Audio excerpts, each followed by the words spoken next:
நெடுஞ்சாலைகளில் உள்ள உணவகங்கள் டெண்டர் தொடர்பாக பாஜக மாநில தலைவர் அண்ணாமலை வெளியிட்ட அறிக்கையில், தமிழகம் முழுவதும் நெடுஞ்சாலைகளில் அமைந்துள்ள உணவகங்களில் அரசு பேருந்துகள் நிறுத்தி செல்வது தொடர்பாக கடந்த செப்டம்பர் மாதம் நடைபெற வேண்டிய ஒப்பந்தம் இன்று வரையில் நடைபெறாமல் இருப்பதால் பெரும் முதலீடு செய்துள்ள நெடுஞ்சாலை உணவகம் நடத்துபவர்கள் பெரிதும் பாதிக்கப்பட்டுள்ளார்கள்.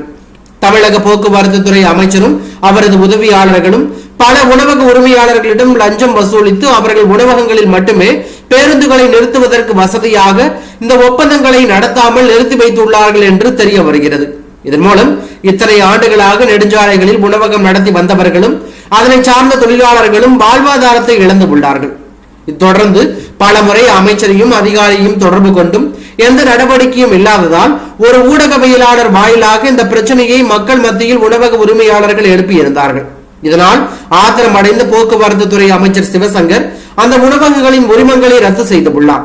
2 உணவகங்களின் உரிமங்கள் இதுவரை ரத்து செய்யப்பட்டுள்ளன. லஞ்சம் வாங்கிய உதவியாளர்கள் மீதும் ஒப்பந்தத்தை நிறைவேற்றாமல் தள்ளி போடும் அதிகாரிகள் மீதும் நடவடிக்கை எடுக்காமல் தங்கள் வாழ்வாதாரத்தை இழந்து மக்கள் மத்தியில் பிரச்சனைகளை கொண்டு வந்தவர்கள் மீது நடவடிக்கை எடுத்திருக்கும் அமைச்சரின் இந்த முடிவு, அமைச்சர் உள்ளிட்டோர் தவறு செய்தால் கண்டும் காணாமல் இருக்க வேண்டும், அவற்றை பொதுவெளியில் சொன்னால் புகார் கூறியவர்கள் மீது நடவடிக்கை எடுத்து அவர்கள் வாழ்வாதாரத்தை பறிப்போம் என்று அனைவருக்கும் விடப்பட்டுள்ள எச்சரிக்கையாகவே தெரிகிறது. ஏற்கனவே 2000 கோடி ஊழலில் திளைக்கும் அமைச்சர் சிவசங்கர் இன்னும் எத்தனை பேர் வாழ்வாதாரத்தை பறிக்க முடிவு செய்துள்ளார்?